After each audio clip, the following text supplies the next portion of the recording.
எருசலேம் உலக செய்திகளின் மைய பொருளாகியுள்ள அதே வேளை எருசலேமின் கிழக்கு வாசல் மீது உலகின் பார்வை திரும்பியுள்ளது.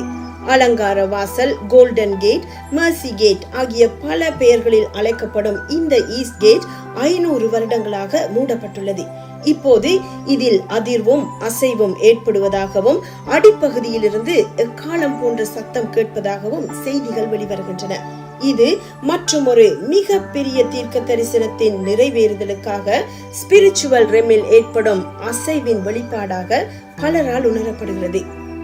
அதி சீக்கிரத்தில் இயேசு இந்த கிழக்கு வாசலினூடாக புதிய எருசலேமுக்குள் வருகை தந்து 1000 வருடங்கள் உலகை ஆளுகை செய்வார் என கிறிஸ்தவர்களும், தங்கள் மேசியா கிழக்கு வாசலினூடாக எருசலேமுக்கு வருவார் என யூதர்களும் நம்புகிறார்கள். எனவே கிழக்கு வாசலின் முக்கியத்துவம் பற்றிய வேத வசனங்களையும் தீர்க்க தரிசனங்களையும் வரலாற்று